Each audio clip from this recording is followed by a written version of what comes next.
My mission is to change the way society sees women. But first, I need women to understand how powerful we are. Women are these incredible, powerful human beings. My name is Hélène Guillaume, and I'm the founder and CEO of Well.ai. Well.ai is an app that helps women who play sports train, fuel, and recover based on their menstrual cycle. Adidas and iPhone Women are backing companies like mine to empower female entrepreneurs to reimagine sports. So I am Belgian, French, Polish, and I lived a little bit everywhere in the world. As a child, I was always very active, being a lot outdoors. And on my professional background, I was a quant in hedge fund, management consultant in AI. So through my passion in sports and my background in data, I merged both and launched Well.ai. The issue is that women until now have been training, fueling, and recovering based on training protocols made for men and research made on men. So what I often say is that I have breaking news, which is women are not men. Our mission with Well.ai is to really redefine what society thinks about what is a woman. And we start with sports. By understanding how the female body functions, you are optimizing the input to really optimize the output. Well.ai has an incredible team. We have a female expert panel with world marathon champions, CEOs of companies backing some of the best sports teams in the world, researchers, professors, journalists. The success of this company is so important because what we're doing needs to exist. Thanks to the initiative with Adidas and iPhone Women, I am able to reach and impact millions of women.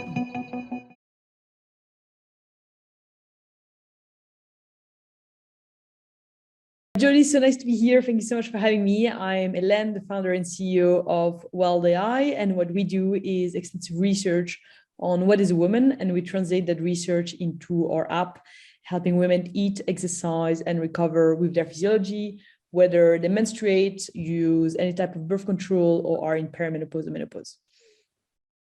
I am so excited to talk to you because, well, there's so much to talk to you about.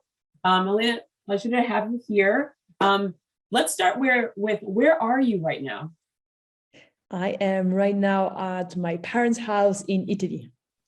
Oh, it's my bucket list. So Hawaii, Italy, and Greece are on my bucket list. Yeah, and so we can organize to get you here.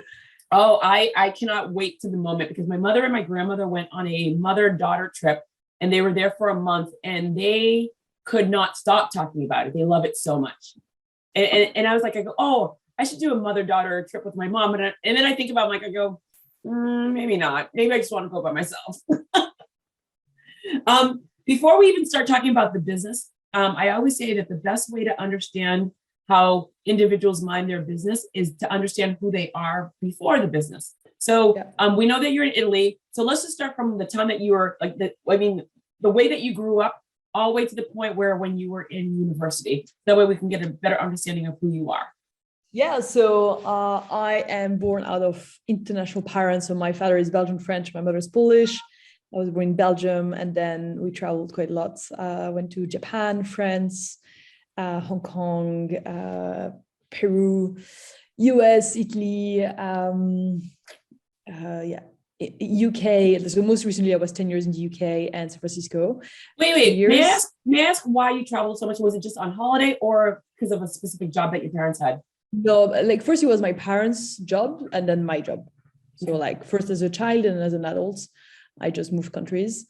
And then, most recently, last 10 years in the UK and San Francisco, for 3 years, half-time San Francisco, half-time UK. And with the pandemic, I've been more in Europe. And right now I'm based between Portugal and London. Okay. And hope to be back in the US soon as well. So what did your parents do that had you traveling? Because I'm like you, I'm a traveling bug. I am waiting in exactly 42 days. I will be living in another country for a month. but still, I'm going to be living in another country speaking a different language.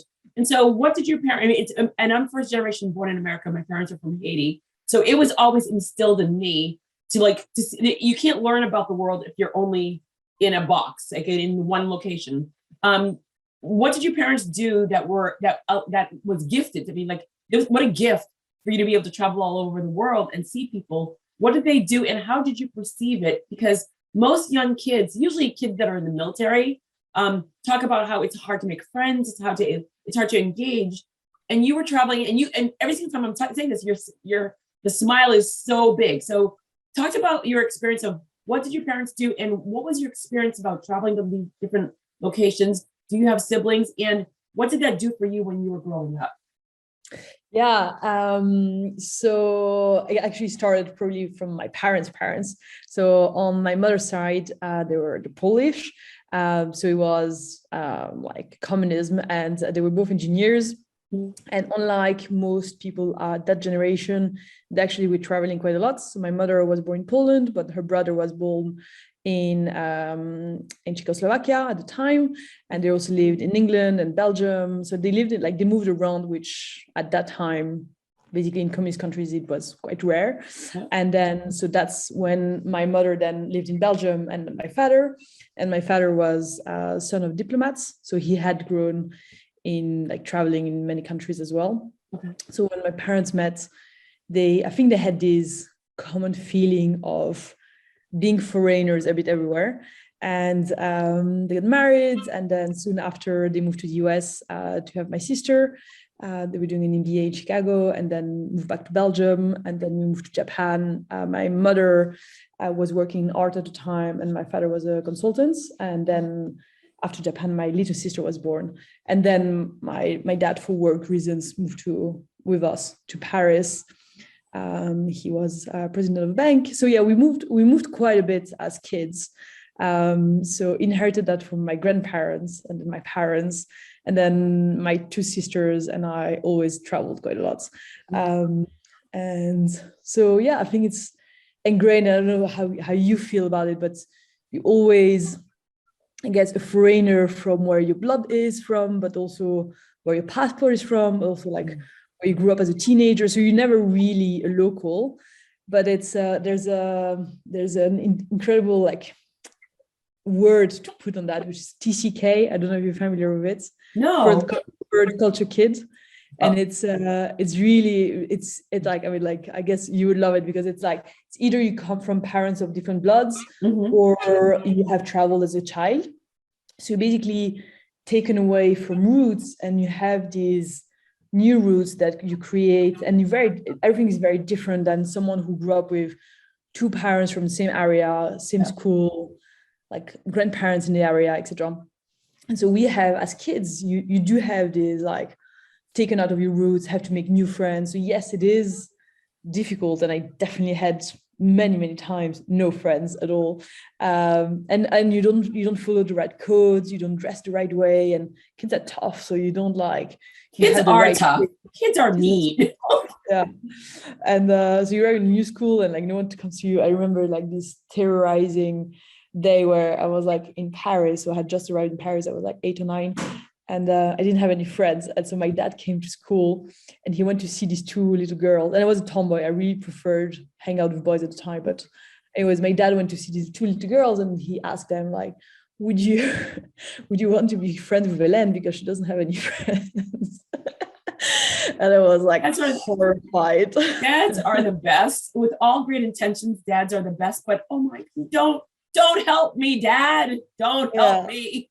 So I mean, I guess probably quite a lot of commonalities with kids like us who grew up being dropped in a new place, and you're it's terrorizing, but probably made us more adaptable, I guess, as well.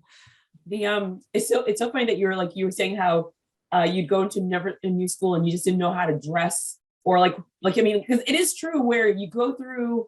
I mean, and I love that term, the third generation. I mean, was it the third? Say it again. Third culture kids. I love that, because in the United States, we were in the United States, but in the house, we were in Haiti. So we spoke French or Haitian Creole in the house. And it was the funniest thing, because in our minds, we're like, look at the cool clothes that they're wearing. And inside the house, my parents were like, absolutely not. And I remember, so I'm dramatically older than you.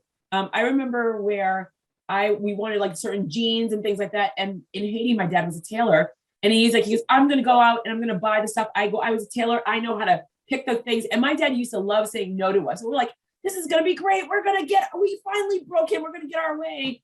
And he came back with 2 sewing machines. And he's like, you want those clothes? You're going to make those clothes. You're like, oh man. But it was one of those moments where he was teaching the skills of what he knew in Haiti. And I'm going to teach you to fish, not give you the fish kind of situation. Yeah. But the tales and the ways that they grew up with, they just think, oh, it's easy. I'm your dad. I'm going to stay and make friends for you. And you're like, no, for the love of God, no, don't do that. And you do want that Cimarron brand or whatever it is. And it's so funny because like in Poland, there were no brands. So my mother actually like had very similar story. Like if she wanted clothes, they would like buy a nice fabric, like really like nice fabrics, and they would make clothes. Yeah. So it's like she had actually really, really nice clothes, but not really with brands. And so like it's like the reference and like, why would you want a brand that is like the price point doesn't make sense, like fashion clearly doesn't make sense because they're holding the jeans or whatever it is, and so it's so funny, like the gap to explain to your parents that it's like you want to mold into it, and then the parents are like, no, you shouldn't, like of course you shouldn't mold into, like I'm a teenager, I just want to fit, like and once we realize it, we're like, oh, one, they were right, which of course you never want to admit to your parents they were right, they were so right. And I go, and then you're trying to find your own space so that way you can convince or make people understand, like, I have my own identity. I do my own thing. And then they automatically fall into your world because you're like, oh my God, she's cool. I want to hang out with her. Look at her clothes. Look at the way that she does things. But it takes there is that gap of where you, from what your parents are teaching you to what you're seeing and where you find your own spot.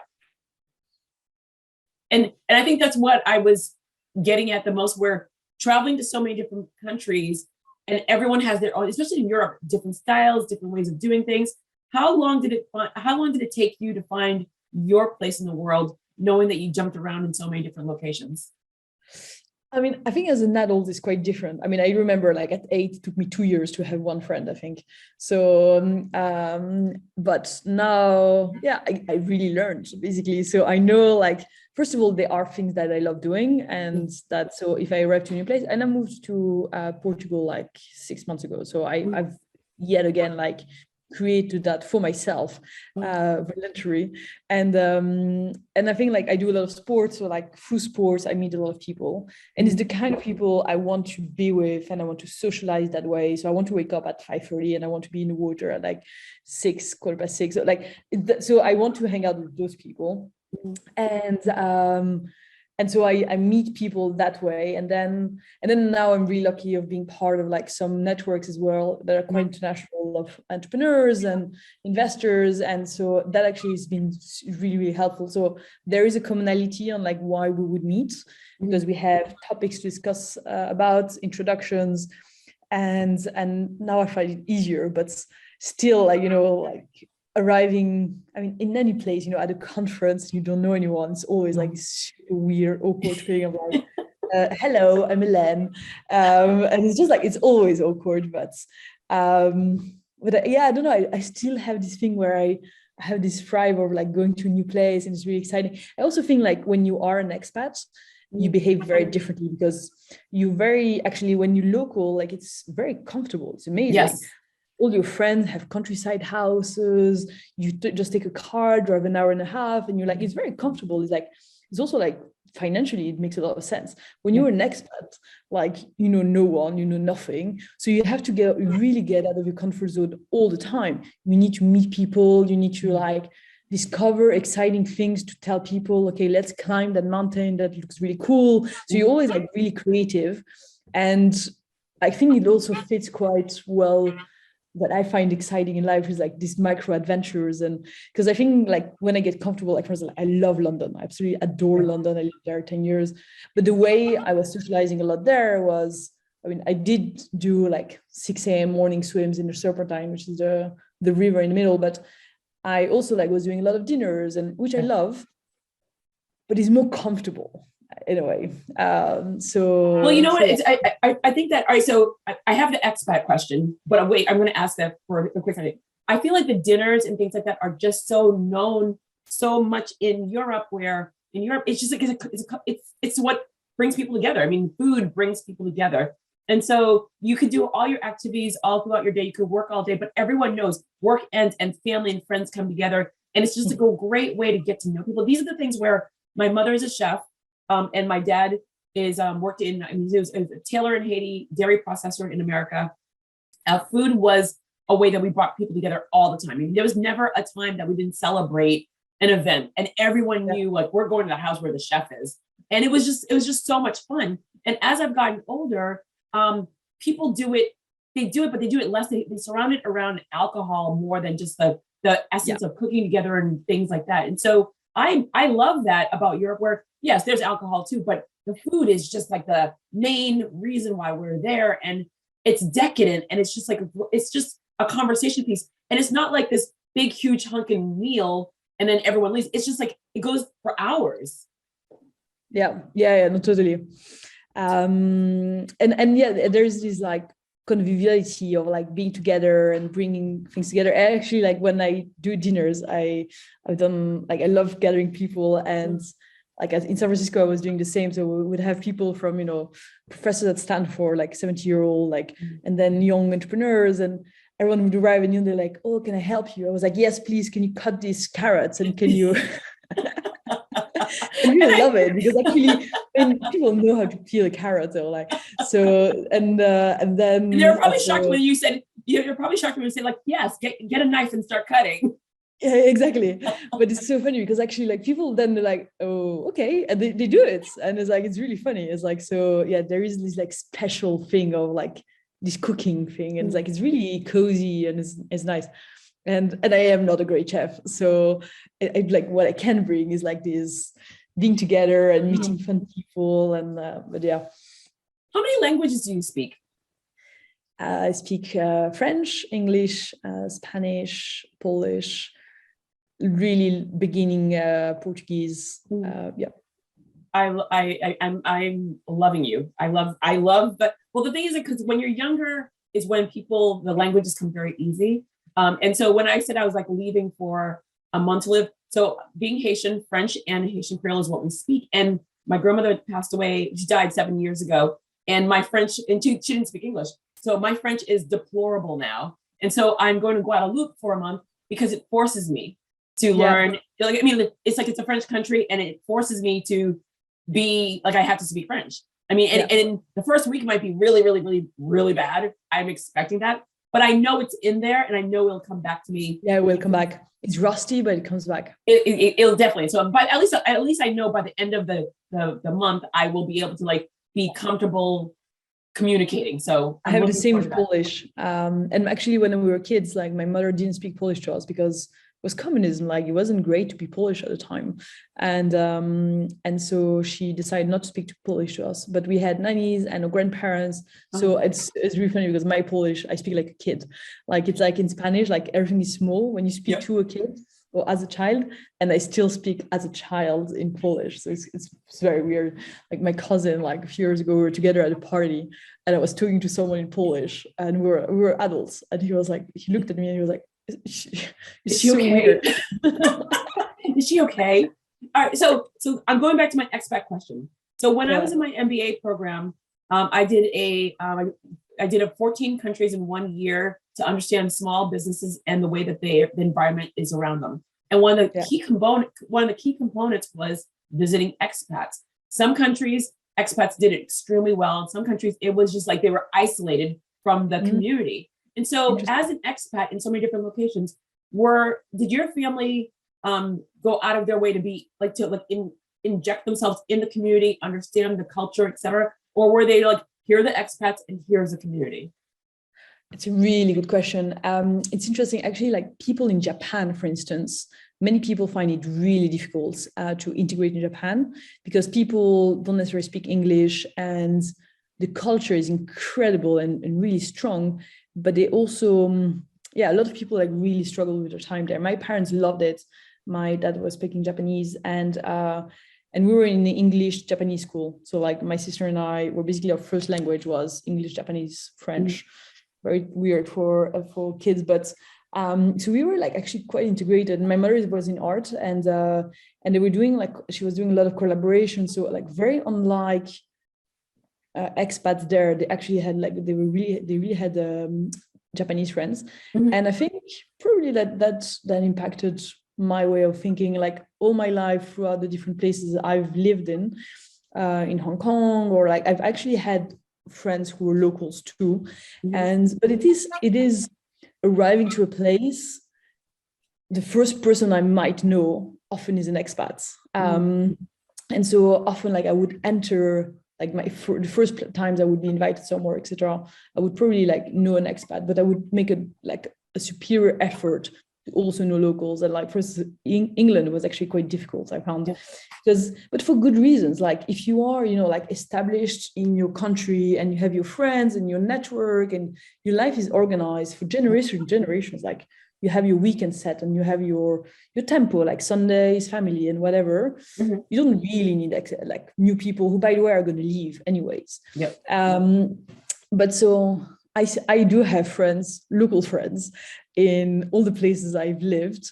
But first of all, it's more rare, and expats love staying with each other. But yeah, like now in Portugal, I really make an effort as well, like for us to learn the language, because people in Portugal like are really welcoming. They love having foreigners, and it's really nice to have a country where they love that. Like for instance, in Paris, if you say to a Parisian, like, oh, I saw the Eiffel Tower, it was so nice, and like, yeah, sure.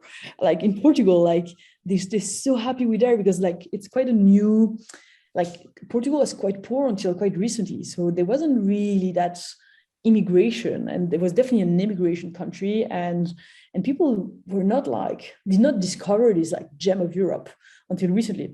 So now they're really happy, and so it's really nice. But I also want to speak Portuguese, so they speak really well English as well, because of this, like they're looking like for growth was outside, whereas countries like France or Spain or Italy, they love their countries for good reasons as well, but they also like don't necessarily really speak English.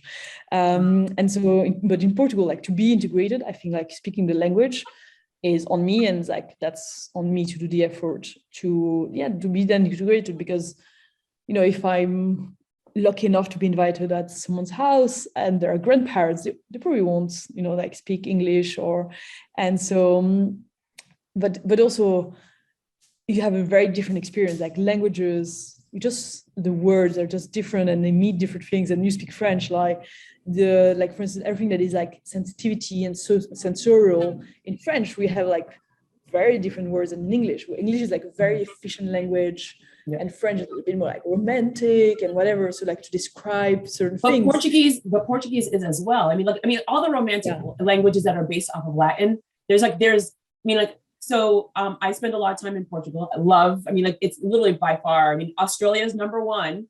And then, literally Portugal is like right there, number two, because I've spent so much time there. The people being in Porto, I have great friends there. I get we're on WhatsApp all the time. But when I'm listening to them, if they don't speak fast, I feel like I understand clearly what they're saying. And I don't speak Portuguese, but it's so close to French that I can pick up pretty much 80% of what the conversation is if they're not speaking fast.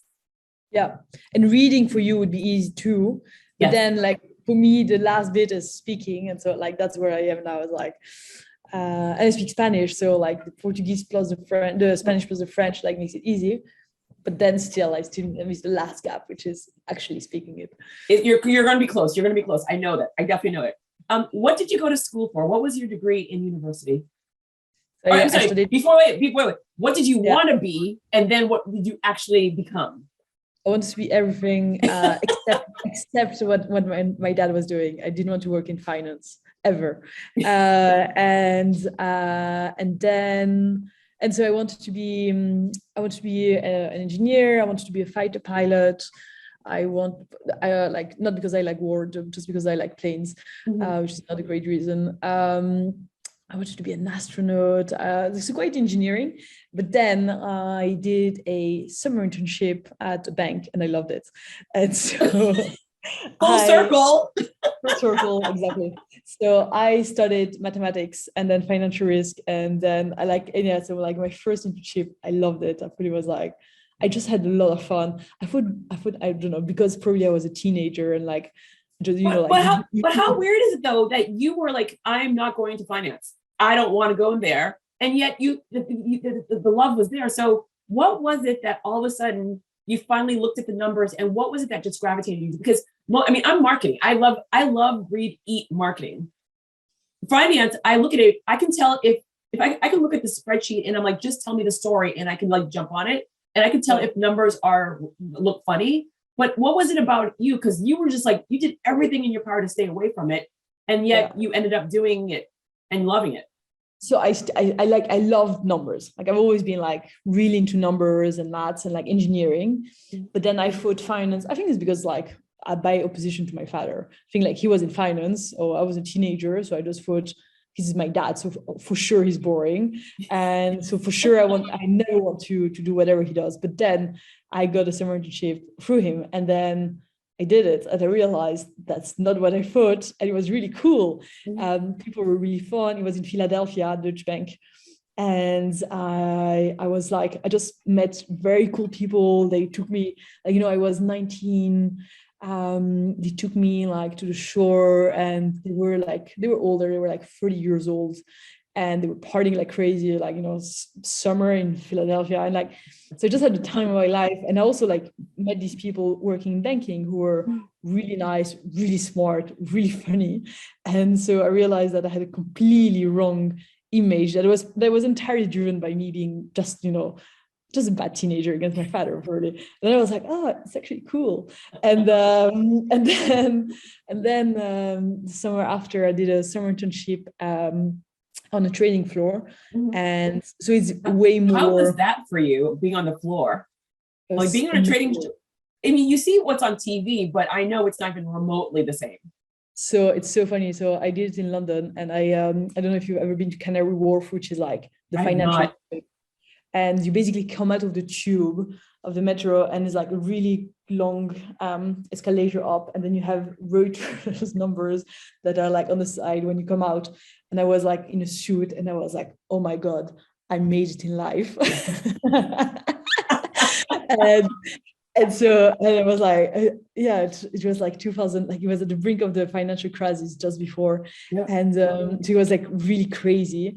And then I entered the trading floor and it's like 400 desks and it's quite silent. And then like 5 minutes later, when the floor starts, everyone's insane, crazy, shouting everywhere. The energy is insane. And so I was there and I was like, wow, this is insane. And like the energy that what year was that? Because I think that some people just don't understand, because people just assume because of technology, the trading floor isn't as active as it is. But I mean, because back in the day, it was like paper and people were like out there and they're just bidding. Yeah. And so they see what it was like, I mean, on movies. I mean, you sit there and see Leonardo DiCaprio in a movie and everyone just assumes that's the way it's supposed to be. That's the way it's always been. Yeah. But I mean, what year were you there? Because I mean, again, technology has changed it in regards of how business is being done. But the activity and the level of energy, it seems like it's the same. Was like 2007 and it's definitely the same. Like if you look think of like Wolf of Wall Street, like in the floor when everyone's screaming on the phone, is exactly like that. It's crazy. People had computers and we didn't send like papers to people, but people still talk to each other standing and they're on the phone and they're agreeing on deals and then they like doing it on Bloomberg as well on the computers. But it's really like that. It's like from the opening of the trading hours to the closing, it's saying like just people don't take breaks and it's like it's crazy. And I was there and I was like, I just thought it was really fun and really cool. And I thought the products, so I was rotating on desks and I just thought the products we were working on, like options and derivatives, etc., were really fascinating mathematically wise. I thought it was really cool. And also I was really attracted by male environments. Because I was discriminating my own gender. I thought that you know what? I'm going to stop you for there. we all do it. So, and I say that when we all do it is when you are in the business world, there are more men. There are definitely more men there. And also, I mean, I completed my MBA in 2009, 120 students, like literally there were like 20 women. And so if you ask the 20 women, and I've asked even on this podcast, we're like, who was your favorite parent? Not that I'm not asking you who you love more. I'm just asking who was your favorite parent. And it always ends up being my dad, who was in business. And so it's something that we don't want to do, but there are more men in business. And so when you're in the business world, you tend to like gravitate towards the person that's going to elevate you to what you want to do. Yeah, it's really interesting, and it's sad.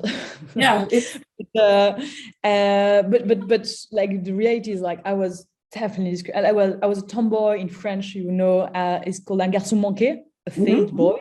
Pretty hardcore. My grandmother always said, she goes, wow, Jodi's better than having a boy. I'm like, Jodi's better than, like, be happy with me. She's like, I go, well, you're like a boy. I'm like, no, I'm like me. I'm just like me. Because I would climb trees, I would fix things, I would paint. So she just like in her mind, that's what boys do. So I get it. I lost you. That gap, because I don't edit, so I'm going to edit just that part. So, all right. So the question was, the last question that you were answering right before you froze was I was saying gender discrimination. Yes. Okay. So this is where, just so anyone that's listening, I go, we had a technical difficulty, so we're going back to the gender conversation. Go ahead. So I just like grew up like basically thinking my peers were men, and I was looking for validation from boys and then men. And so when I entered this career in finance, on the trading floor and then hedge funds, I just really wanted to be like impressive towards men, basically. And what I realized is like there was that woman on the trading floor who was the head of metals trading, and she was like a big woman, quite scary. Like all the traders were terrified by her, and I felt like, that's really cool. But I didn't really understand that actually that wasn't my personality. But I just thought like that's what a woman in business is. It's like a really scary woman, and that's what it is. Because I didn't know better at all. And like even today, like when you look at like, ask people like who are these inspiring CEOs that you think like of, it's quite hard like finding like really impressive women. They are, and thank God. But like so like it took me quite a while. And then I was a quant in a hedge fund, and I remember going to conferences only with hedge fund managers, and I was a quant, so I was a technical person, and they would think I'm a PA because there are no women in hedge funds at all, especially that age. I was quite young. And so they would think I'm a PA, but also if I would see a woman, I would also think she's a PA. Because there were no women. So like similar to what you were saying in the MBA, we really, and it's ingrained in us. So like I try to explain to people biases, I was 100% biased, like so biased, because you just don't see it. So of course, the thing is, so I always feel like when people are like, oh, you used to be this. I'm like, yeah, I used to be that because that's all I knew. And so as I get older, I'm supposed to learn and I'm supposed to engage. And so whenever I'm watching anyone cancel someone I'm like, you know what? You, my friend, need to focus on what you need to do. Because if you're prosecuting someone else, then you have bigger issues than I will ever have. So like, take it the fact that the person that I was when I was little is dramatically different because I'm evolving. The only thing that I think that we have as benefits, and anyone that travels, when you travel, you learn faster. The learning is expedited when you put yourself in traveling, when you put yourself in situations that are not the norm for a woman or not the norm for a brown person, Asian person, it doesn't matter. When you put yourself in situations that it's not the norm, you learn a lot faster because it's trial and error. Definitely. And we can empathize with people who are being discriminated too, but it's like, so it's like my journey to get out of thinking like the best thing for me would be to be a man ever. As like, it's been a long journey. It's actually like leading me to my company as well, which is like my personal deep insecurities was like, I didn't think it was cool to be a girl and then a woman.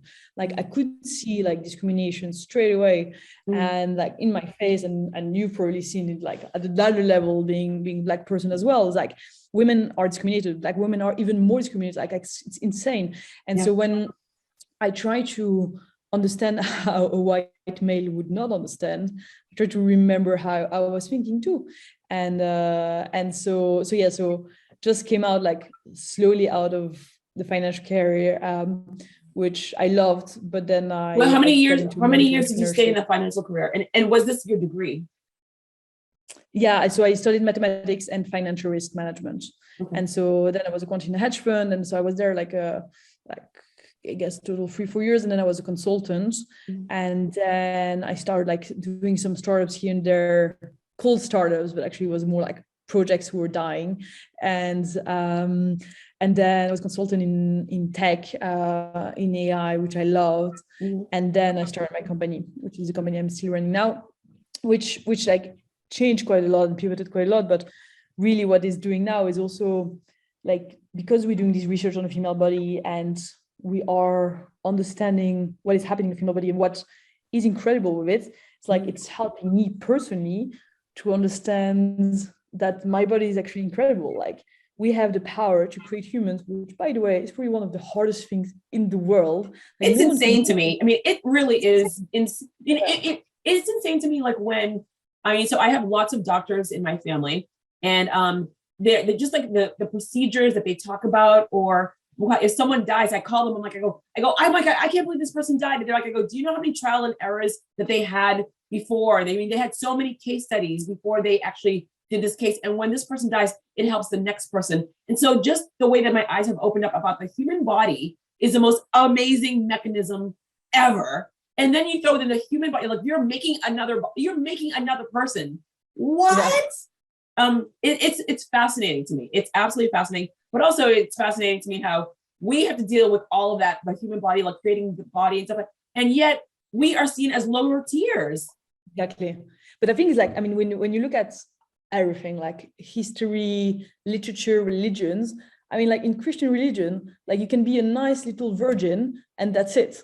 And like, so like, and also like the way we are perceived as women is horrible, because from like deep ingrained in us, it's first of all the books, like every time I read a book, I'm like, oh my God. And I imagine like as a black person, it's even worse. Like, I mean, like it's horrible the way, they say like, and I mean, I was watching Gladiator the other day, and the Caesar tells to his daughter, if only you were a man, what a great Caesar would you be? But you're a woman, so fuck off. Yeah. And I mean, like we grew up with no like cussing, that. Don't cuss, no cussing, no swearing, and so in the books we like, oh, like like be polite, etc. In religions is like you can be a carrier and a carer, but then like leave the work to the serious people, the men. But actually, like, where does it come from? It's like it's really like a brainwash of women are the second class people, and always and we're not. And if you look in nature, like people who say, yeah, we need nature, not at all. Like a lion, like he's chilling out all the time. The female lion, she's having the babies, hunting, bringing the food. I mean, like we're not and Lily, and in essence, she's protecting the pride to the point where if he had to come in, but she's doing all the work, which is 100%. And if she has a lion, she has to protect him, because the lion will sit there and say, like, you can't hang me. I mean, I had you, I made you, but you can't compete against me. So I'm going to either eat you, kill you, or shoo you away. So yes, it's like, and she's protecting that whole entire essence. For you, what was that transition where you're in finance and you love it? You have clear passion for it, but what was that transition of going into creating your own? What was that moment that you're like, this is the time? I mean, like I've worked around the idea of like creating something for a while before that, and it didn't work out ever. I was creating companies, but they were not working out.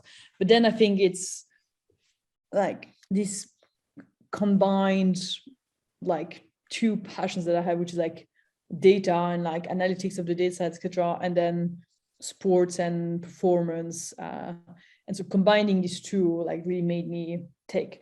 And so and it was facilitated by the fact that I was made redundant of my job. So like I just had a very easy path into transitioning into being an entrepreneur as well.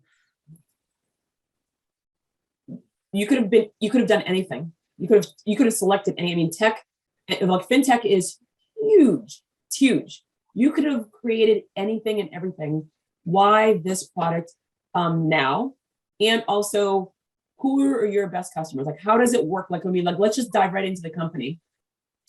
So first, it comes from a personal need, like, and a very visible need, but also like a massive opportunity. Like all these wearables, this is ordering, like all these wearables, all the products that we're using, all the apps that we're using, they're made for men. They should be called men tech. Like if I'm a femtech, my company, they should be called men tech. They only serve men properly. I was wearing like I got as a present a jersey last week, and the guy said it's unisex. I said, but it's a bit tight on my hips. And says, yes, because it's made for male bodies. I said, it's not a unisex. It's like, it's for men. Then you call it for men, and then you're a girl, you can use it. Yeah. And that's exactly the case for all technologies. Like we use diet apps that are like low carb, low fats, keto diet. They're not tested on women. We're using wearables that are like, I track my body temperature. It tells me my body temperature goes up, I'm sick. No, I'm ovulating, which is the opposite of being sick. I might be pregnant. I might be having hot flashes. I mean, like these wearables are wrong. And so we basically are in a world where, again, we just basically like, we can use their products. We can pay for it, but no one really cares because men are like really like the holy grail. And in sports, it's really so true. Like, you know, men are fast and they're strong, and women, well, they're not really interesting. So we're not going to portray them in media because they're just not interesting. That's it. That's literally it. And in places where really there shouldn't be differences in salaries, like movie industry, I mean, women are less paid. Like, how come? So like in sports is the same.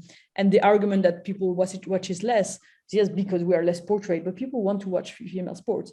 So well, you see how women's soccer, I mean, like women's soccer has changed the game in regards of, you see more men in the stand watching women's soccer now, and how the women literally advocated, and they finally have it with equal pay for soccer players, and it's going to start hitting in other sports and other jobs. So it is a slow crawl, but it is happening slow, like molasses slow. And so like I'm really passionate about that, and I think like having myself being discriminating my own gender, I'm also like even more passionate because I'm always discriminating myself. I was like, okay, men are great. Let me like copy exactly how their behavior, and let me try to be, I'm still going to be less good because I'm a woman, but I'm still going to try to be, it's horrible. So I'm really trying now to, like, first of all, serve myself, serve all the women around me. And our objective is to be able to serve women of all ages, life stages, and ethnicities, because we're completely underserved. And like, women, sure, but you know, like if there is a little bit of research, it's going to be done on 30 white 24-year-old using contraceptive in the US. So it doesn't represent a woman who is in perimenopause, who has a completely different body. It doesn't represent a woman who's Black, who's completely different. Like terms of birth are completely different. Your digestion is completely different than mine, for sure. But even like where you, I mean, you were raised in Japan. I mean, like, it doesn't represent a woman that's Japanese. I mean, so like you can go any corner of the world, and it's like, I go, whether I could be in Brazil, I could be in Japan, I could be in Africa. Every woman is designed differently to their environment. Yeah, and 100%. And you can see in muscles, like you would have probably like long twitch muscles, and I would be like a bit shorter. So of course we react very differently. And so we can take the man as a basis. And that's what exists. So it's just like this massive opportunity, like this blue ocean market where no one cares. There's no real money.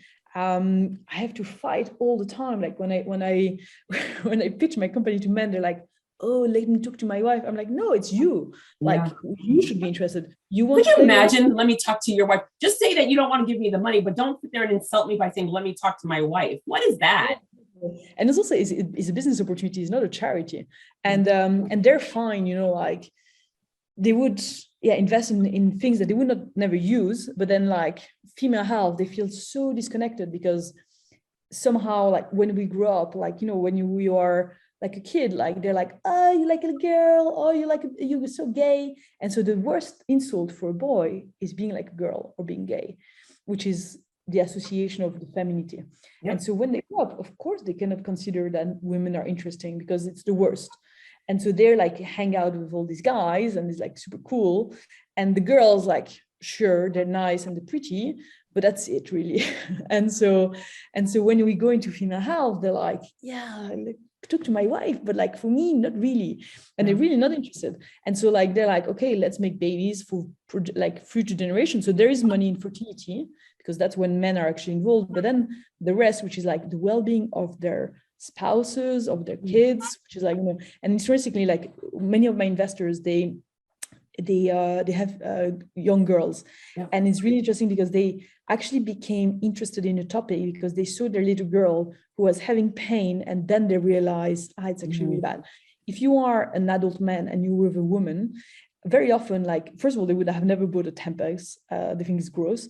They don't really, they like, oh, girls are moody and bitchy, they're complicated. They find it's very funny to say that, but they just don't understand, and they don't want to understand, and they're just very comfortable with that. So like, we are still in this sphere where there's a lot of education to be done.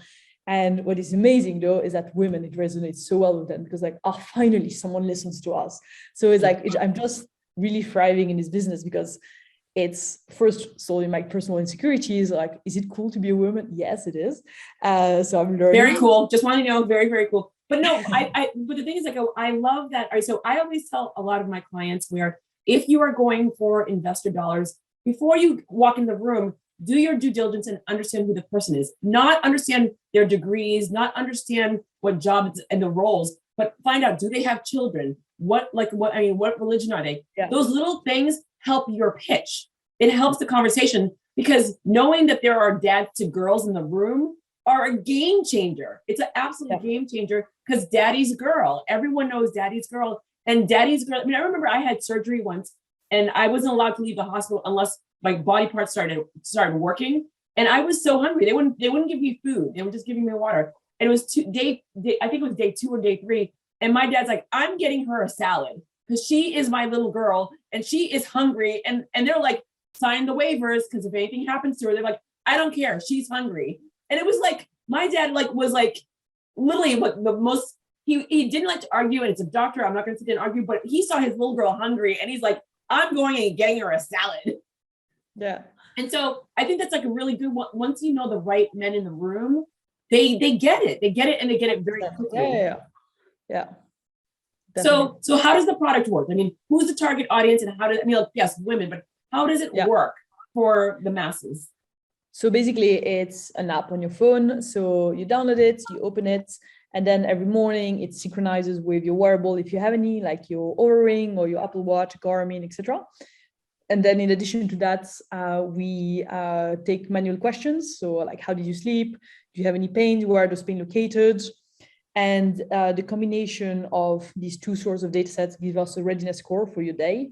And then based on that, so data sets, plus where you are in the menstrual cycle, if you have a menstrual cycle, we provide you recommendations that are personalized to you, to your day, to where you are in the menstrual cycle. And that covers how to exercise, what to eat, and how to recover. And so that day by day, you then follow these recommendations or not. But if you do, you check in, so we know that you did. If you do activities, sports activities, they're directly synchronized with the app. And then basically, and there's also a learning curve. So we have a lot of content on like, how does your body actually works and why, like in perimenopause, what you're actually gonna like face, because a big issue that we have as women is like, we have no idea. So we're like, what is going to happen? When is it going to happen to me? Is there a way for me to have more visibility? Because I'm basically like feeling great one day, I'm feeling not great the other day. Like, is there a way for me to understand that? And so we really help to navigate that better, and then mitigate negative symptoms and really be able to leverage on the positives. And so day by day, cycle by cycle, you really learn about your own body. And women take a lot of benefits out of it, because it does that, mitigate negative symptoms, really helps you understand your body and take advantage of this actually incredible body and have the power to perform physically. There is so much competition out there. I mean, I feel like it's more individuals are getting into sports, more individuals that are in the baby boomer years, where they want to live longer, they want to be aware of their body. There's, I mean, like you just named them, the Apple iWatch, like there's like, I mean, I wear a Fitbit. There's all these different things. How do you fit into this when there's so much noise in the market? And that whole entire, it's the unisex. I mean, the Fitbit, unisex, the Apple iWatch, unisex. There's all these products that are just like, all right, my husband has one, my kids have one, I'm just going to use the same thing, they'll teach me. How do you fit into this like very crowded market? So yeah, there's the wearable market. So first of all, they're all men tech. I have a Garmin, it's called the Garmin 5S. Phoenix 5S, S for small because it's smaller for my small wrist. Same price as the normal one because it's smaller, it has less battery life. So I'm basically underserved and it's still like quite bulky and big for my wrist. And it has less battery life. So like as women, you can have smaller things. So like there's this saying called like shrink it and pink it. And you just make it like a little bit smaller, a little bit pink, and she's gonna like it because like her brain is so limited that she needs pink. And so, and that's the reality. So like wearables, they're all for men, first of all. Like absolutely all of them. Yes, they add like Apple Watch, like in 2020, I think they added the toggle on off to have your periods. Great. I mean, like literally, like they discovered that women had periods. But like it's only a tiny part of the female menstrual cycle, is the visible part. I mean, yes, predicting when you're going to bleed is great. And like that's why we had this huge first generation of apps like Clue, Flow, Glow, where women can have this calendar on their Apple when they're going to have a period. But that's not it. And most women today in the world are not bleeding. Like they are in menopause, they're using contraceptive that stops their bleeding, they're young girls. So you can serve women by like solving them by like just adding a period toggle on off. So understanding women, especially if you're wearable, like you track things like can actually predict possibly ovulation, etc. if you look at it. Yeah. But again, a woman is changing all the time. Like one day she's using like a copper IUD, then she removes it, and then she's using oral contraceptive, and then she wants to have a baby, and then she's postpartum, etc. And that is 10 months of her year, basically. She can also be 43 years old and in perimenopause. So it's like, it is, and yes, it is complex, but it's amazing. And so to serve women, you need to tackle all of that. So that's the wearable market. Then we have the like period tracking apps, which is, there was a big first generation and it's amazing. Like a lot of women would be using it because it just helps them so much. But it does, like, it's a bit like, okay, and now so what? Like it hurts me, etc. So what? So we're solving this like, so what question. And then the third like bucket that we like crossover as well is all the training apps. So, like Nike Plus, etc. Which again are like training recommendations for men. Like, if you're following a training plan for a marathon made on mesocycles like base, specialty, acceleration, etc. It's made for men. Like you shouldn't be like if your body is meant to be resting today because you're just before your periods, you should be resting because then you take advantage of when your body's at full power when you ovulate. And if you don't follow that and you follow a man's training plan, you're just pushing at the wrong time. So you don't take advantage of this incredible female body that has ingrained in it periods of peaking and periods of recovery. And it's really powerful when you think about it like that. And so like these are like the three worlds where we are, and we talk to really interesting partners in that. And then we do have a few competitors directly in our world. So there's a company called Fit a Woman, another one called Janice App. They're probably like, they don't have this like data integration aspect, but they're doing a nice work on like their specific segments. What do you find that has been, so there are so many people that are, whether they are thinking about getting into a business, are in a business. So a lot of people are acquiring businesses where I want to own a business, but I don't want to start from the beginning. I'm just basically like finding a company that's established and acquire it. So there's different ways of being a business owner. And so I always sit there and say like, same thing, like there's always different ways of being a mother. I mean, you don't have to produce a baby out of your body, but you could, if you want to be a mother, you can be a mother. If you want to be a business owner, you can be a business owner. And there's always different ways to get into there. What was the high and what was the low for you in regards to starting this business? Or just, I mean, you talked about businesses that you've had before that didn't do well, but what are the highs of owning your business and what are the lows of having a business? I think the highs is seeing people put their trust in what we did from scratch.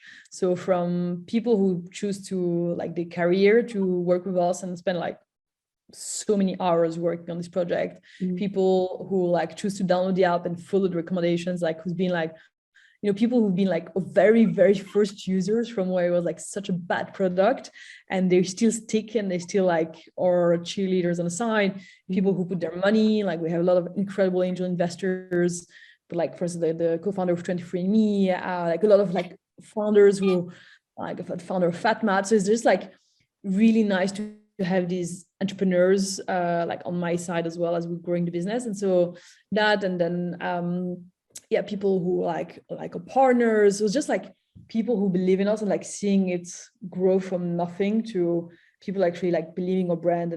And yeah, like really, really credible. Like I have this incredible woman called Dr. Stacey Sims, who is like part of our team now. And she's like really the world reference in what she does. And she's incredible. And she puts her like credibility with us. So it's just like, it's very rewarding, I find, to have these people working with us and, you know, being interviewed by you and like just feels that we're doing something right. That's incredible. And I guess the lows is, I mean, I try to get everything more as learnings than, you know, bad things. But of course, they are like slaps in the face all the time. And I guess when you're an employee, like it's a bit like, I mean, you get fired once, that's it.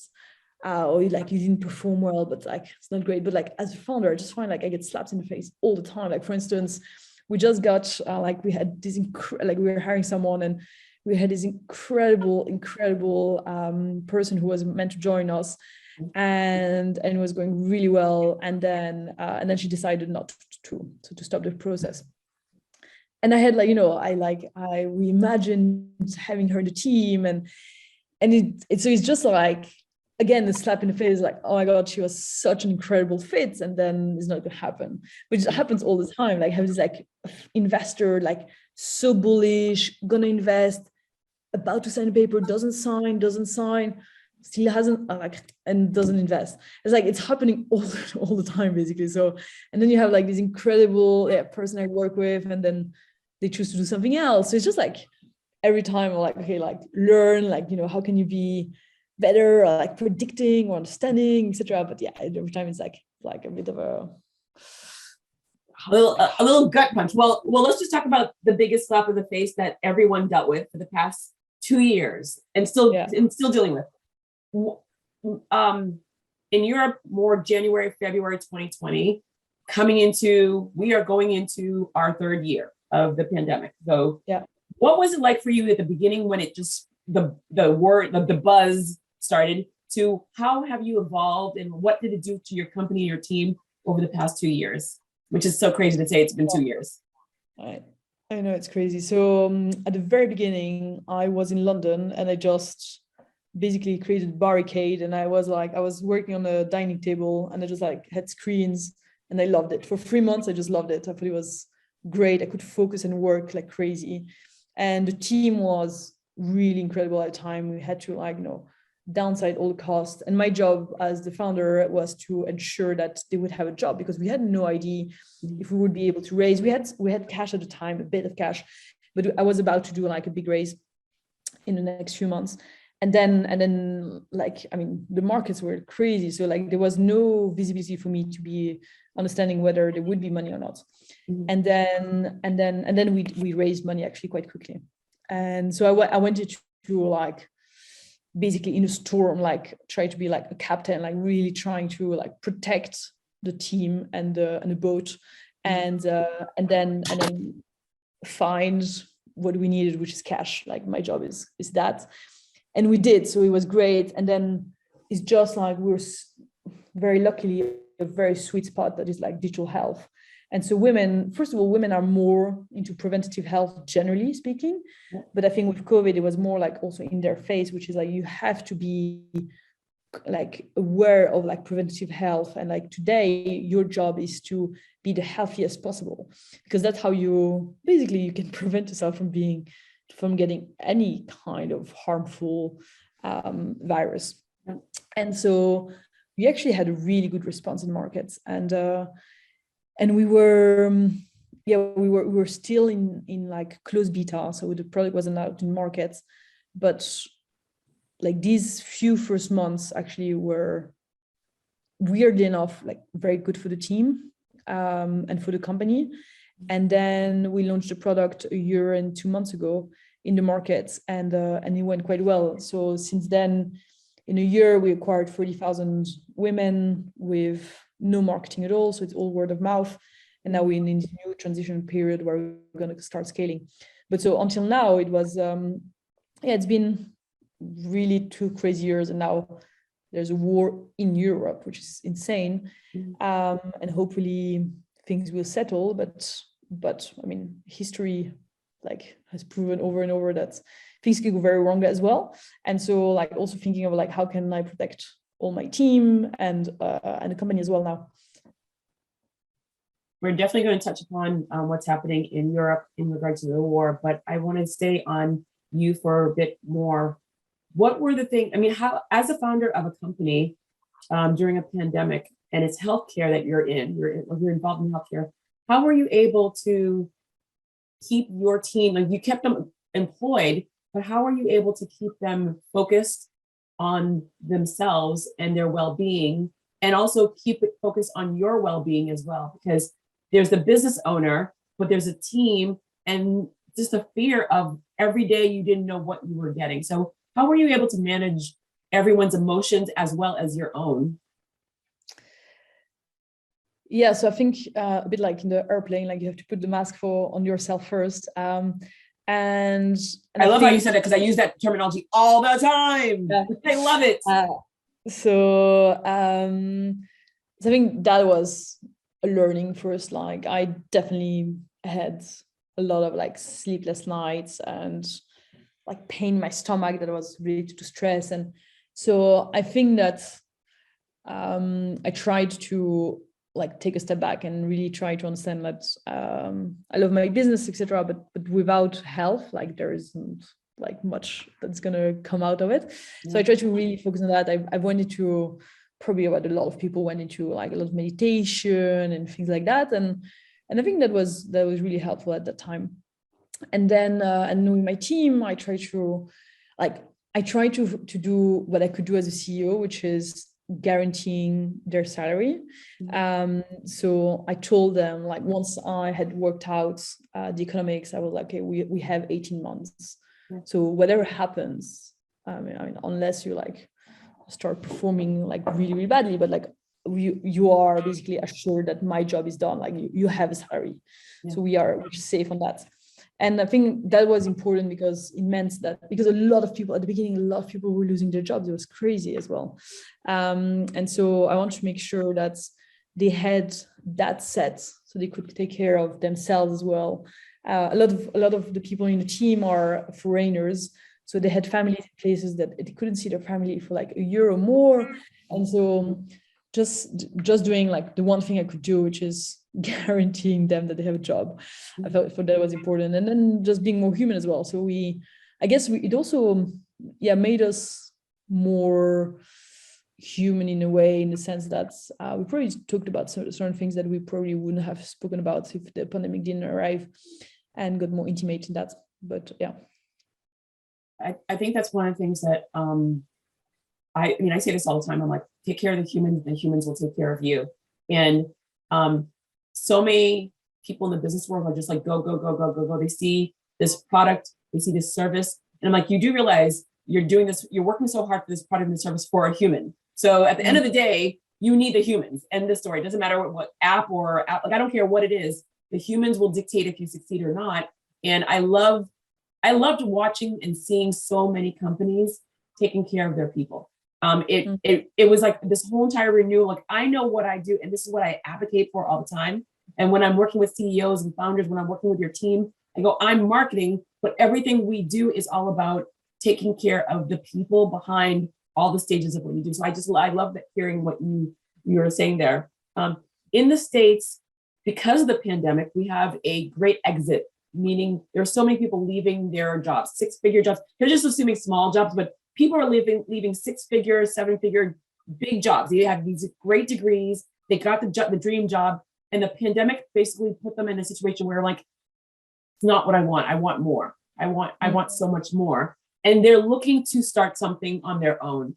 So what advice would you give to someone that is looking to start their business? They have a skill set. They've done it great all their lives, but then they're like, this is the time where I'm going to go off on my own. What advice would you give them? To do it. So I think like a big mistake that we all do is like, there's this beautiful saying, which is like, what if I fall? And then it says like, oh, but what if you fly? And yeah, you're gonna fall, it's gonna hurt, like it's really shitty. But it's like you have no, like there is no way in the whole world that you're gonna do anything if you're not taking that step. And I love like I started like skateboarding and surfing actually like quite recently. And you know, I'm in the skate park and I'm an adult and like all the kids are looking at me really weirdly. But like kids, they just fall and fall and fall in the skate park. And they have these like, I mean, it looks like they basically like can't move, and then they're like stand again and start again.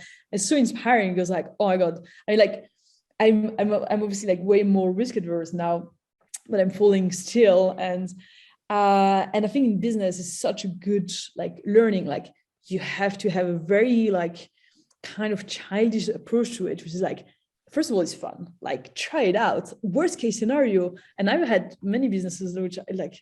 Honestly, I'm so like the ideas were so bad and the execution was so bad, but I learned so much.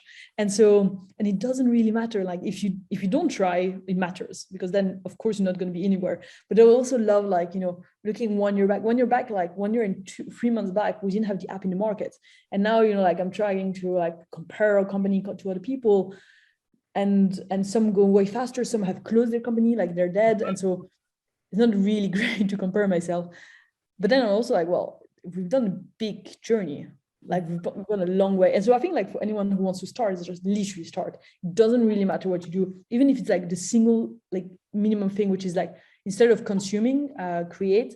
So even if it's just like, if you have no idea, like just take a topic that interests you, whatever it is, and you read articles and you comment on it. And then when you have 10 comments of articles, you create a blog on that. It really doesn't matter what it is. But I think it's a good starting point on like, you know, if it's in tech, it's like in crypto, if you have no idea what is crypto, but everyone's making money in crypto, read articles, comment on it. And there are going to be people who are interested in what you say because they all like you, like they have no idea what it is. And so I think there are, first of all, there are so many things that you can do, but yeah, to get started, just get started really. I think that's the fear of failing is something that people just don't like failing. But I love that, because I love that you just said skateboarding, because it is literally one of the things where I go to skateboarding parks, and I mean, so I'm a photographer, because that's how I learned how to speak English, was I had a camera and I could tell stories. And I can go to a skateboarding park, and I was in California in October for a wedding, and my cousin and I were sitting there and we're eating a fruit bowl at the skate park in Santa Monica. And in Venice Beach. An older, younger girl, boy. I mean, you saw everyone at this park.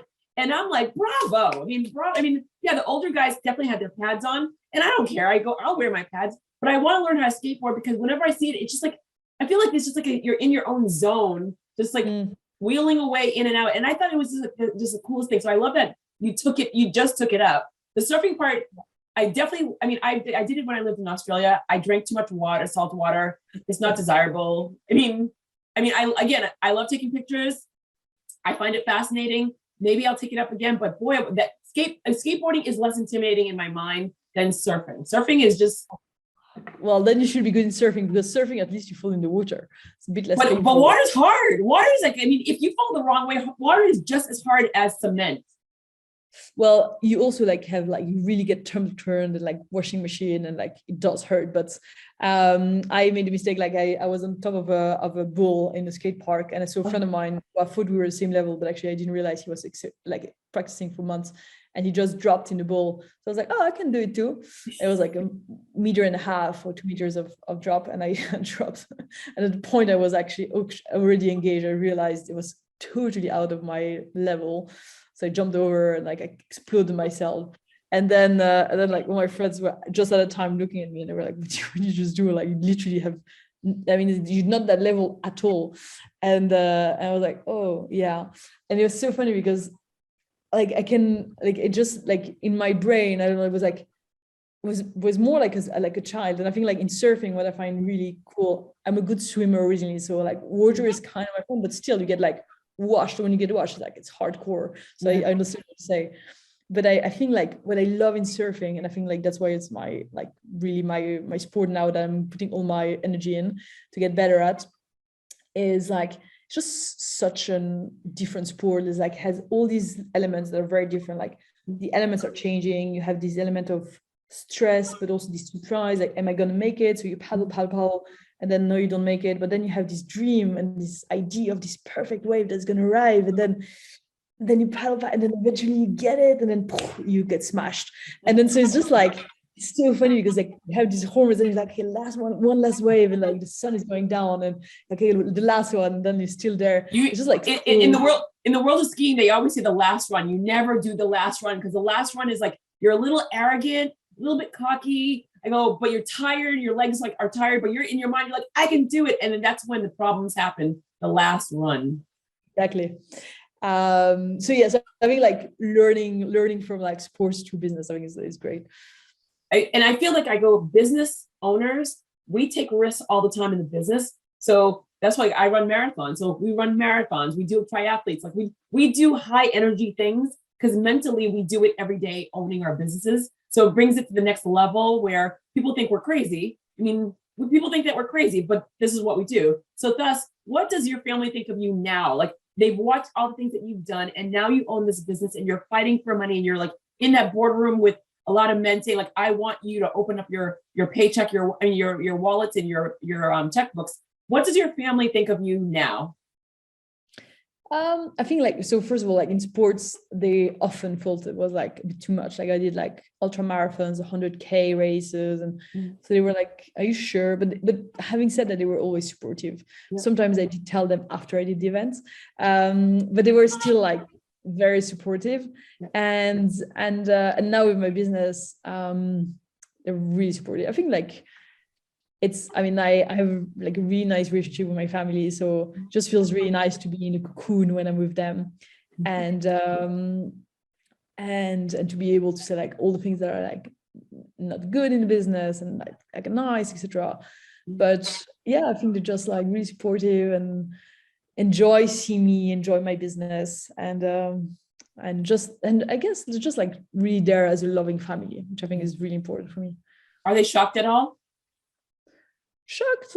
No, I've always been like the adventurer, or so they're like, it's just her doing her thing. It's okay. It's her doing her thing. Turning it to a more serious moment. We went from starting your business. What year did you start the business? 17. All right, so 2017, going to the business. You're 2 years into this business. We go into a pandemic. You see economics around the world being affected by it.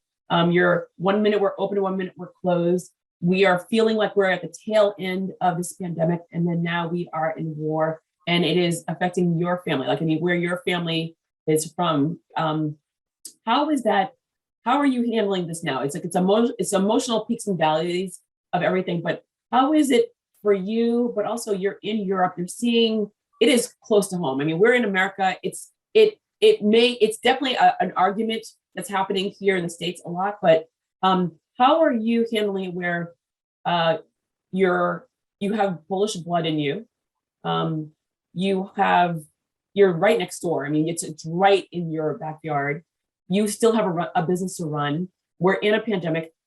So much is going on. How are you processing all of this? I think, like, first of all, they're like, for the business is like running the business, and again, like making my job as a CEO, which is making sure we have cash and that the business is going well, because people who are dependent on business, if unfortunately gets worse, they also depend on that income, and we're lucky that we're in a time and age where we can do things remotely. So now there are some Ukrainians who are still working remotely, which is like really terrible conditions, but so that's the business side. And then on more like an emotional side, like in Poland, we have a lot of immigrants and refugees, and like in my parents' house in Poland, we have 3 generations in the house. So it's great to see that countries in Europe are opening their borders and their houses to people who in their country are like really threatened. And it's scary because we don't know really. I mean, like, I think what is really scary is that Putin is an old man, and like, I don't really know what he, what does he has to lose. Like right now is like great to take back their, like what they have as like in their mind as their place. And so it's scary to think that he might just put all his people to war, etc., to first take Ukraine. But where is the limit? Like, is it only Ukraine? Is it going back to USSR? And it's difficult. It's like, it's a very different position. And also, I mean, to be more moderate on like both sides, like, I mean, Europe and the US definitely did mistakes, in the Middle East, like in Afghanistan, etc. So if you're seeing like what he says to his population, I can imagine that's similar to when Trump was elected or when Brexit happened. Like, people were so shocked, and they were like, no one, like people now in Western countries are like, oh, but Putin, no one wants Putin there. I'm pretty sure that's not true in Russia, because like if you go 5 hours train from Moscow, like all they read is Russian TV and Russian media. So I think we need to be really aware that it's like we haven't done, like we as a Europe, US, we haven't done great things. And we shouldn't think that we've done great things. Putin is doing something horrible right now, for sure. But we also need to realize that he actually has an audience, and that's why it's quite scary. So like just as a business owner, doing my job, helping my people, and making sure they're safe as long as possible. Yeah, I always say to people that, I mean, so I went to University of St. Petersburg. I have the most amazing Russian friends. I lived in Russia. I loved it. I mean, loved it. I mean, the people. I love Russia. Yeah, I mean, like literally, like people greeted me with open arms. And I mean, and there's not that many brown people in Russia. So I mean, it was like I remember my professor was like worried, and he goes, "Are you sure you want to go to Russia?" I go, don't you worry about it. I'll be fine. I smile a lot. I'm good.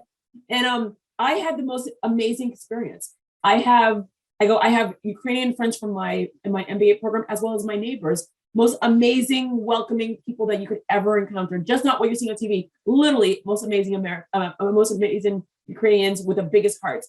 And I have friends and relatives that are in the military that are going to Poland right now and making sure that NATO is protected. So for me, I always say, I am not the barrier of me being friends with you, the barrier of me learning about you is not because of the politics.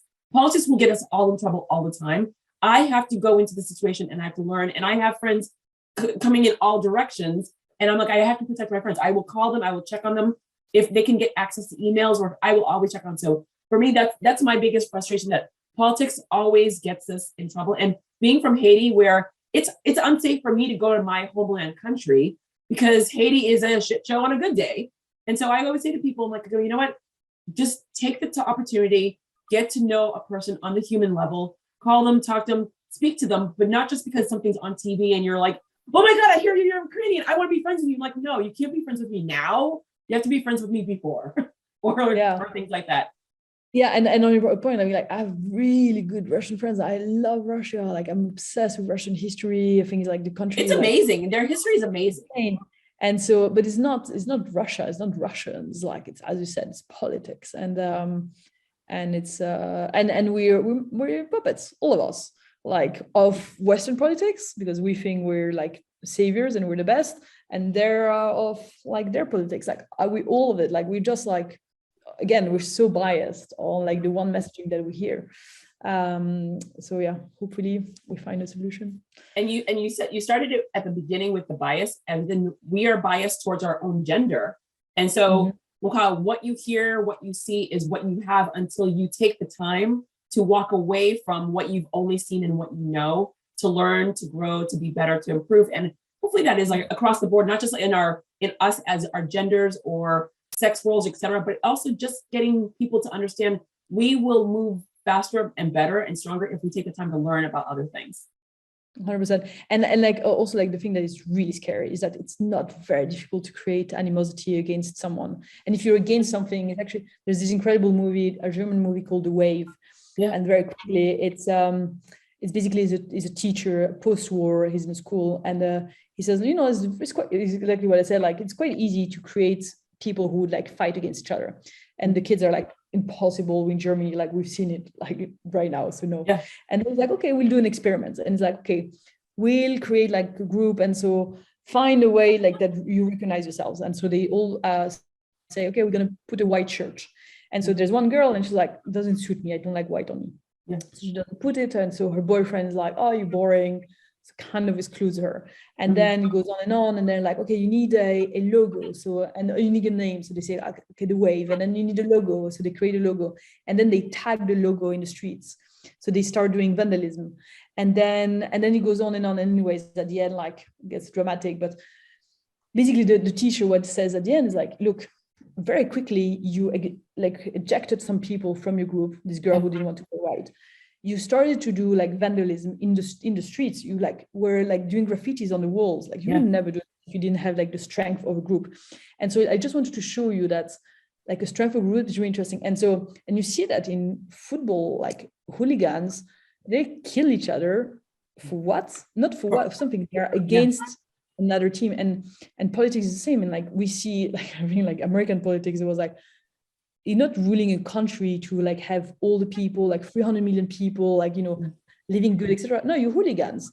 You're like against from the other ones. So the other ones are. Well, you saw. I mean, clearly the world saw what happened when Trump was president. It literally was. I mean, I have friends that I've had my entire life, and the things that they were saying that was on social media was vile. I'm like, holy crap! You're putting that on social media. What is happening to this brilliant person that I've known my entire life? Like what? And it's because it's against, and the power against is so strong. And that's why religions that are against someone are really strong. Religions that are like just, you know, like that's why like Catholicism was really strong, where they were against the enemy and they were like conquering, etc. And now it's like kind of not really strong because they don't really hate anyone, a lot of them. And so so like creating this like hatred against the foreigner, etc. is easy, especially if you've just been through 2 years of COVID where people lost their jobs, etc. So I agree with you on that one, and I feel that that's just like a perfect wraparound of, we'll call it, your app helps us control those emotions, helps us know where those emotions are peaking, the peaks and valleys, so that way we can have a better understanding of them, or at least I hope. Yes. So one, thank you very much for the, I mean, like this has been so good because we've talked about so many different things, and I go, this is not going to be the last time I talk to you. I always tell people, I go, I will always engage when something comes up. So I will always just like email or call and say like, oh my God, Elena, I need you. It's something that we need to talk about because you know this industry so well. But I have one last question. But before the last question, where do you believe your industry will go in the next couple of years? When you were involved in AI, more people care about their health, more, especially in the States, the insurance is so high that people are trying to control and mitigate their own health before they have to go and pay these like crazy costs for health. Where do you believe that your industry will go in the next couple of years? So like there's this author, a doctor called Eric Topol, and he has a book called The Patient Will See You.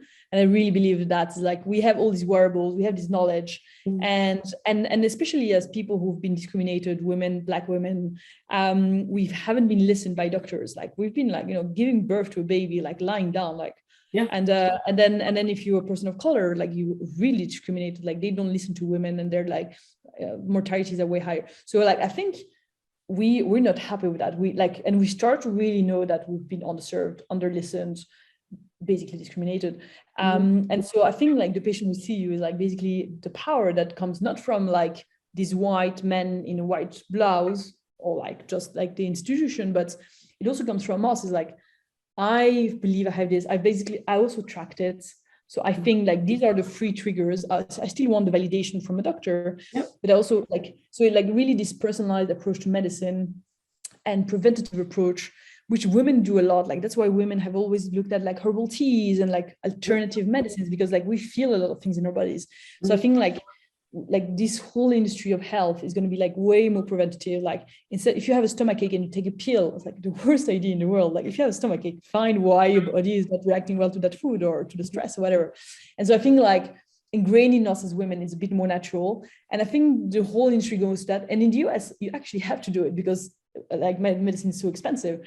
And so I really believe that we have an amazing power as women. We are actually leading like spendings in health and in the households, and for kids as well, of course. And men, because of these like whole male toxicity, is like you're strong, so you're not going to see a doctor if you have something, so they wait really late to see someone, whereas women, like, we want to understand, etc. So like I think like that's where the industry is going to go, like really way more personalized approach to medicine, way more like, yeah, if you are from a certain ethnicity, you have very specifics, so how can we address that better? There's an amazing Instagram doctor who's doing drawings on of Black women medically. I don't know if you've seen that. No, So I want to know.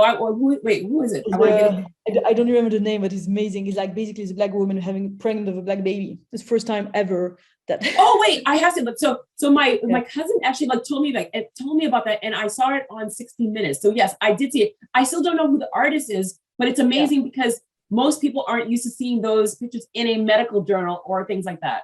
Exactly. And there was like skin issues, but it's completely different, obviously. Yeah. And so you know, I think like that's where we're going, is like every person hopefully will get access to like an approach to health that is personalized to them, to their daily life. If you are like, yeah, like if you have like if your issue is like eating well, then you have an access to that. But if you're like if you're looking more at mental health, you can also have access to that because you have different origins, etc. Like so your mental needs are different. Like if you just been through war in Ukraine, like you probably have like a very different state of needs than a person right now in the UK. Health and technology, we can't live without it. We definitely can't live without it. And I think that what you're doing and where you are right now, one, I'm happy that you left fintech because health tech needs you a lot more. So I'm very, very excited about that. But I think that you are a gift to this world because of what you're doing, because it's just so needed. So I'm happy that you've had this evolution and you continue to evolve to be where you are. So yay, Elena, yay. All right, so the last question I ask everyone, no matter how many times that you are on this program, I ask the same question, is if you had a personal ask and a professional ask of anyone that's listening to you right now, what is your personal ask and what is your professional ask? 2 answers, please. Professional ask is we are looking for free positions, and working the team is very fun if you like the sectors like female health and sports. We'll just speak like to Olympians, the best companies in the world, etc. So we're looking for free positions, 1 full stack backend engineer, 1 UX, and 1 marketer. So we're looking for free positions. This is my ask in business. And we're doing a small angel round, so no funds, but angels. And then my personal ask, I know you told me is like, we never get to say that, but I guess my personal ask would be, my life is so intricate in my business. But yeah, I think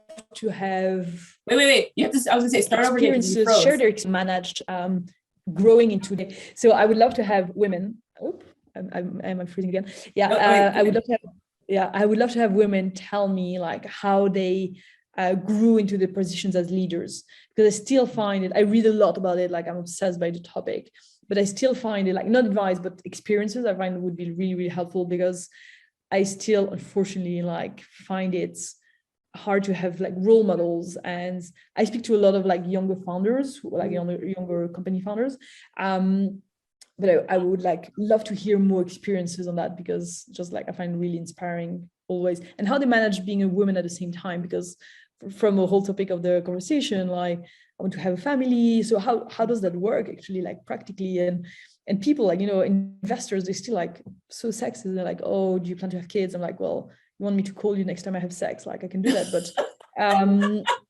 you know, like I'm a woman, so I'm 35 years old, so like I'm probably gonna get pregnant. So I do love that you just said that. Because that's it's true, and it's true, and yet very funny that you just said that. So wait, did you say that out loud? I hope you did. Did you say that to someone? Yeah. Good. I love you. That's why you're a badass. I love it. Elena, thank you. This is like, I mean, this has been amazing. So thank you very much for your time. I mean, I definitely took a little bit more of your time, but you have been phenomenal. Your story is so good. And I want more and more women to use your app. So, can I use it with a Fitbit or do I have to have something else? No, yeah, you can use it with Fitbit, Apple Watch, Oura Ring, Training Peaks, Strava, Garmin. Yeah. Downloading it today. Thank you, my friend. Thank you, Jodi. So nice. You are awesome. I want more people to know about you. So there you go. And so enjoy Portugal. Enjoy your time in Portugal. Yeah. Well, so nice meeting you finally, and really enjoyed it. This was like, I mean, it's my morning, it's your afternoon, but I mean, this has been fun and funny. Totally. I love fun and funny conversations. Exactly. Me too. No, really cool. Have an amazing day, and can't wait to connect again. And have a wonderful weekend. You too. All right. Bye. Bye.